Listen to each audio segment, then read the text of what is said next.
Shalom, Kohala, Yahweh, Ba'ashim, Yahavashai, Ba'ashim Rekakadash. Much honors and respect to the apostles and elders, the great millstone, and to all the brothers out there doing the work of sincerity and truth, rightfully dividing the word of truth. You do that to your precept. I say Shalom, back for another quick part lesson. Again, people, we're dealing in prophecy here, so we're dealing with World War III, Armageddon, and prophecy. Always prophecy, people. Yahawashi is the spirit of prophecy. Okay? So, as you read in Revelation 19 and 10, okay? It'll tell you that. All right? That Yahawashi is the spirit of prophecy. Anyway, let's get right into it. We're going to discuss the coming judgment, the recompense, the revenge, the vengeance of the Lord that he's going to take out on the nation of Edom. The Edomites, the Idumeans, okay?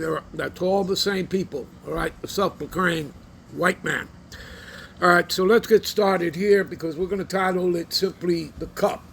And again, they shall surely drink of that cup. That's the cup that we drank and we weren't supposed to drink, as Israelites. But again, we broke the law, statutes, and commandments, so we had to drink of that cup. And now they shall drink of it, and this is going to tell you that right here. Jeremiah 49 and 12, for thus saith the Lord Yahweh, behold, they whose judgment was not to drink of the cup, that would be us, the Israelites, all right, the descendants of Jacob, the 12 tribes, made up of you Negro, Latinos, and Native Americans, they make up the 12 tribes, including our brothers and sisters that are scattered into the other Gentile heathen nations, around the other corners of the earth, okay? So we have Israelites that are going to look like the other nations, speaking that nation's tongue. Nonetheless, they're Israelites by the seed of their father, people. This is all biblical, people, all right? It's all explained here in the scriptures. Anyway, so we weren't supposed to drink of that cup, right? But have assuredly drunk it.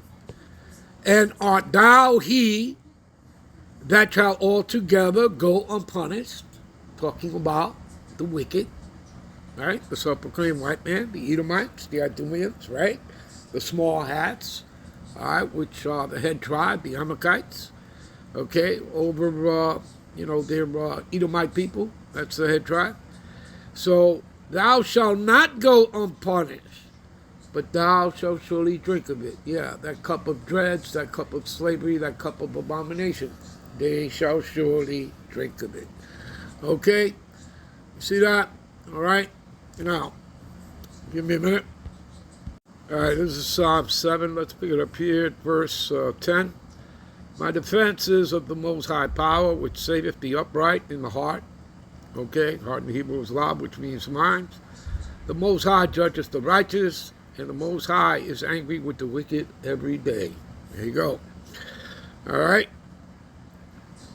Verse 13, he hath prepared for him, for the wicked. And again, who's the wicked? Job 9:24 tells you that the earth was given into the hands of the wicked. And again, by default, because the Israelites were the ones under the covenant.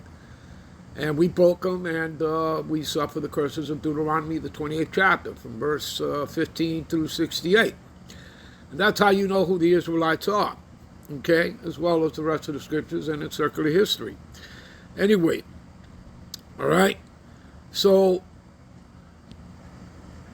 it tells you that the earth was given into their hands by default, okay, and Malachi 1 and 4 tells you who the wicked is, the nation of Edom, whom the Lord have indignation, which means righteous anger, forever with them.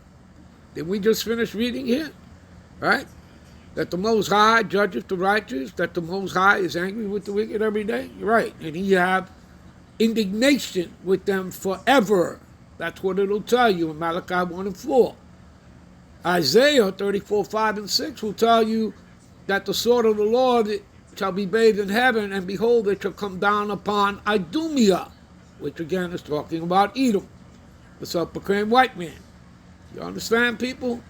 The people curse to the Lord's judgment. All right?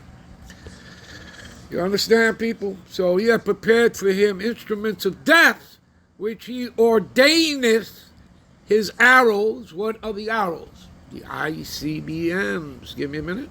This is Merriam-Webster's dictionary. See what it says there? a missile shot from a bow. Hello. Give me a minute. So let's read it again. What has the Lord prepared? The Lord says he have also prepared for him, for the wicked, the instruments of death. Hello, he ordaineth his arrows against the persecutors, right, who persecute his people and all of humanity, okay, because they're the ones that sit in the power seat, right? They're your oppressors, okay? So, and what was it that Oppenheimer said? Yeah, when they drop Fat Boy and Little Man, you know, the bombs on Nagasaki and Hiroshima, which, by the way, people, those are not military bases or places. Those were civilians that they dropped it on. He says, we have become the destroyer of worlds. We'll end this here. We'll be right back with parts 2, 3, and 4. Shalom.